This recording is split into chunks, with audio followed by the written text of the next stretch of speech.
হাসিনাও পালায় না, এটাও বলছিল শেখ মুজিবুর মেয়ে পালায় না। আল্লাহ তাআলার কাছে বিচার আছে, বিচার তো শুরু হয়েছে তার এবং তার দূষণের বিচার শুরু হয়েছে এবং এই বিচার অবিলম্বে কার্যকর করতে হবে। অবিলম্বে কার্যকর করার মধ্য দিয়ে বাংলাদেশের মানুষ স্বস্তি পাবে।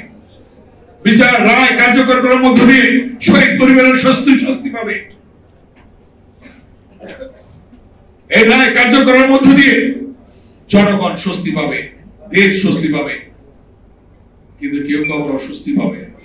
পার্শ্ববর্তী এখনো ফেরত দিচ্ছে না, প্রতিবেশী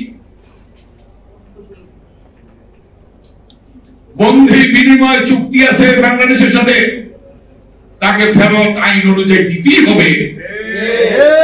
অতএব বিচার হবে বাংলাদেশে। আপনারা জানেন সেই আপসীর নেত্রী বেগম খালেদা জিয়াকে কিভাবে মৃত্যুর পথে ঠেলে দিয়েছে আওয়ামী লীগের সন্না বান্না গুন্ডা মেম্বার চেয়ারম্যান, বিদেশি চিকিৎসা পায়। আর বেগম খালেদা জিয়া 3 বারের প্রধানমন্ত্রী, সেক্টর কমান্ডারের স্ত্রী, বীরুত্তমের স্ত্রী, রাষ্ট্রপতির স্ত্রী, সেনাপ্রধানের স্ত্রী, স্বাধীনতার ঘোষকের স্ত্রী। বেগম খালেদা জিয়া কি বিদেশে চিকিৎসা চলে যেতে পারেন না? স্লো পয়জনের মধ্য দিয়ে বেগম খালেদা জিয়াকে হত্যা করতে চেয়েছে। আজ তিনি অসুস্থ হসপিটালে, কিন্তু আল্লাহ তাআলা তাকে বাঁচিয়ে রাখছে। ইনশাআল্লাহ সুস্থ হবে, আবার আমাদের মাঝে ফিরে আসবে। অতএব আল্লাহর বিচার আছে, আল্লাহর বিচার হচ্ছে। তাই যে উদ্দেশ্যকে লক্ষ্যকে সামনে রেখে জিহাদে ডাক্তার মিলন রায় নূর হোসেনের রক্ত দিয়েছে, বাংলাদেশকে গণতন্ত্রে ফিরিয়ে আনতে হবে। একদলীয় শাসন থাকবে না। বাংলাদেশকে গণতন্ত্রে ফিরিয়ে আনতে হলে নির্বাচনের বিকল্প নেই, নির্বাচন হতে হবে।